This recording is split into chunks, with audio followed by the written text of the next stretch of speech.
Bye voltmeter network. आजच्या प्रॅक्टिकलमध्ये आपण बघणार आहोत व्होल्टमीटरच्या सहाय्याने आपण ट्रान्सफॉर्मरच्या प्रायमरी आणि सेकंडरीचा व्होल्टेज मोजून आपण कशाप्रकारे त्याचा ट्रान्सफॉर्मर काढायचं असतं. ठीक आहे. आकृतीमध्ये दाखवल्याप्रमाणे आपल्याला 240 व्होल्टचा AC सप्लाय लागतो. त्यानंतर ऑटो ट्रान्सफॉर्मर लागतो. ऑटो ट्रान्सफॉर्मर हा आपल्या मेन ट्रान्सफॉर्मरला कनेक्ट केलेला आहे. एचटी साईडनी कनेक्ट केलेला आहे. एचटी साईडला आपण एक व्होल्टमीटर जोडलेला आहे. सेकंडरी साईडला पण आपण एक व्होल्टमीटर जोडलेला आहे. हा 230 बाय 115 व्होल्ट एवढा आपल्याला प्रायमरीच्या सेकंडरीमध्ये कन्वर्ट करून. चला आपण बघूया प्रॅक्टिकलमध्ये. याचे कनेक्शन आपण आकृतीप्रमाणे केलेले आहे. आता आपल्याला 230 व्होल्ट आणि आउटपुट आपण हा ट्रान्सफॉर्मरला जोडलेला आहे. व्होल्टमीटर आपण वापरलेला आहे जो सध्या 0 रीडिंग दर्शवतो. आपण जर आपल्याला ट्रान्सफॉर्मर ऑटो ट्रान्सफॉर्मरचा आणि ट्रान्सफॉर्मरचा जे साईड आहे प्रायमरी आणि सेकंडरी साईड याचे आपल्याला व्होल्टेज व्होल्टमीटरच्या सहाय्याने मोजायचे आहे. आता बघा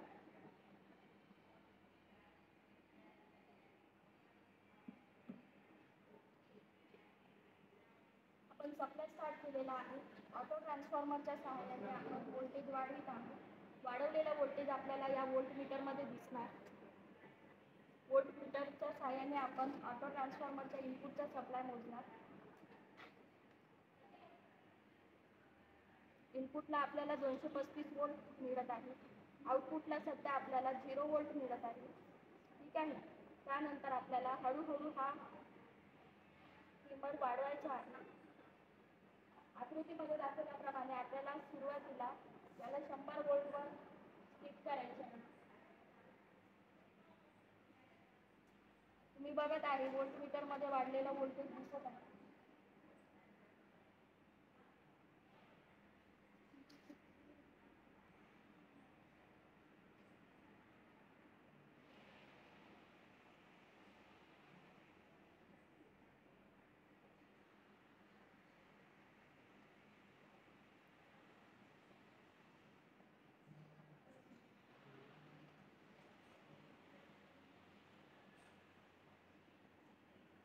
बघा व्होल्टमीटरमध्ये आपल्याला 100 व्होल्ट दाखवत आहे. याचा अर्थ आपण डिमरमधून 100 व्होल्ट हा आपल्या ट्रान्सफॉर्मरला देत आहोत. आता आपल्याला ट्रान्सफॉर्मरचा प्रायमरीचा व्होल्टेज बघायचा आहे.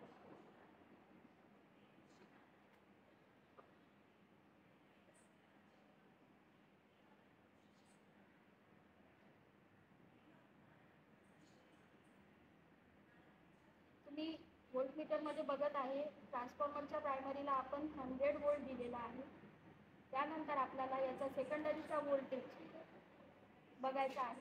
आपण प्रोब न्यूट्रल आणि टॅपिंग्समध्ये कनेक्ट करू जिथे आपल्याला 115 व्होल्ट आपल्याला ट्रान्सफॉर्मर देतो. त्याचं व्होल्टेज आपल्याला 50 व्होल्ट दर्शवते. ठीक आहे. V2ची व्हॅल्यू 50 व्होल्ट नोट करा.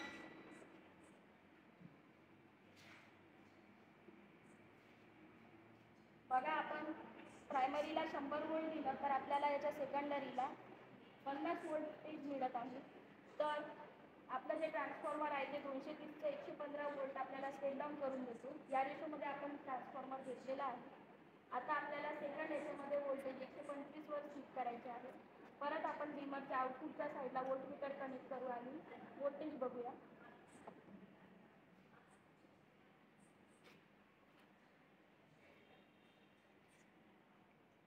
100 वरून व्होल्टेज आपल्याला 125 वर न्यायचे आहे.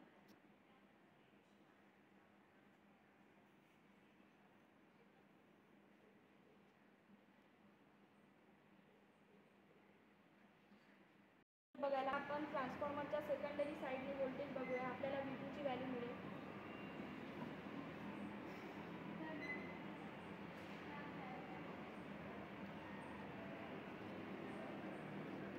V2ची व्हॅल्यू 63 व्होल्ट. आपल्याला V2 63 व्होल्ट मिळत आहे. 63 व्होल्ट V2ची व्हॅल्यू टेबलमध्ये मेन्शन केलेली आहे. त्यानंतर आपल्याला परत व्होल्टेज 175 व्होल्टवर सेट करायचा आहे.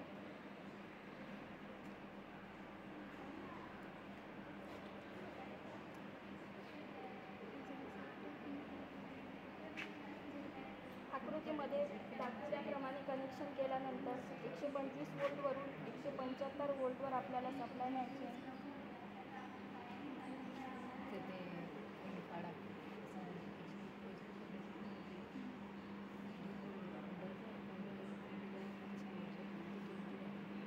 हळूहळू ऑटो ट्रान्सफॉर्मरने 175 व्हॅल्यू सेट करा.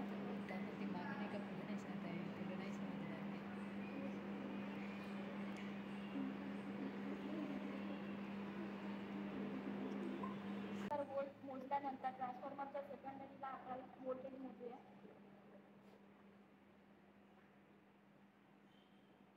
87 रीडिंग दाखवत आहे.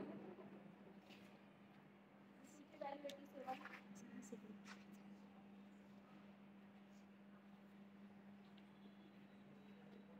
ठीक आहे. परत एक आपल्याला रीडिंग घ्यायचं आहे 200 व्होल्टसाठी. परत ऑटो ट्रान्सफॉर्मरच्या सहाय्याने 200 व्होल्ट करायचे आहे.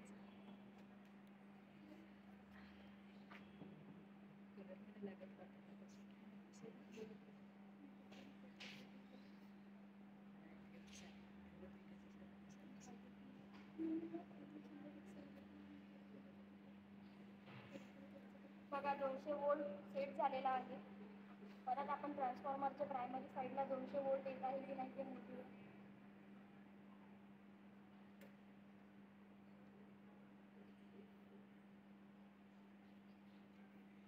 ट्रान्सफॉर्मरच्या प्रायमरीला 200 व्होल्ट मिळाले आहे. आता सेकंडरीचा व्होल्टेज मोजूया.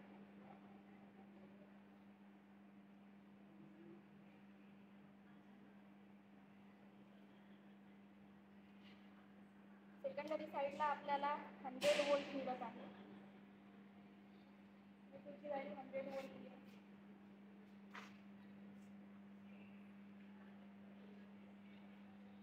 त्यानंतर आपल्याला एक शेवटचं रीडिंग घ्यायचं आहे. आता ट्रान्सफॉर्मरला आपण 220 व्होल्ट सेट करायचे आहे.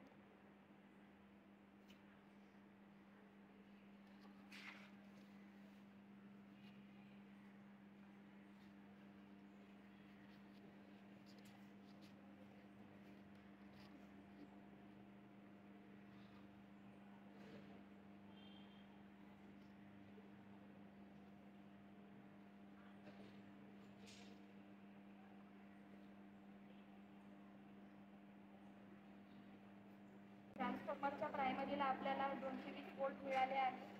आता सेकंडरीचे व्होल्टेज मोजूया.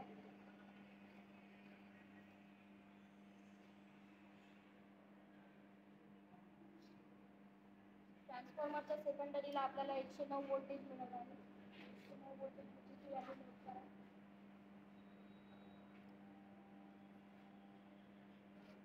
ठीक आहे. आपण या प्रकारे प्रायमरीचे व्होल्टेज वाढवून सेकंडरीचे व्होल्टेज किती प्रमाणात वाढत आहे हे आपण रीडिंग कॅल्क्युलेट केलेले आहे. आपला प्रॅक्टिकलचे नाव आहे transformer ratio by voltmeter method. आता आपल्याला ट्रान्सफॉर्मर रेशो काढायसाठी K=V2/V1 याचा भागाकार करायचा आहे.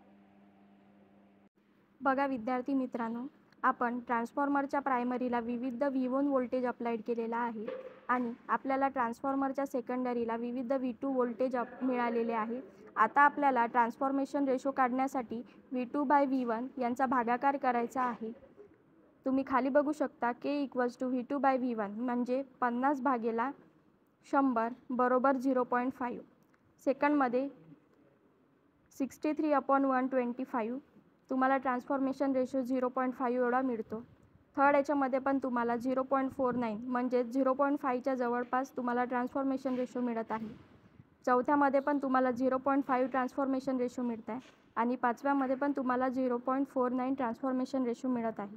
अशा प्रकारे आपण ट्रान्सफॉर्मरचे सर्किट जोडून transformer ratio by voltmeter method हे प्रॅक्टिकल कंप्लीट केलेले आहे. धन्यवाद.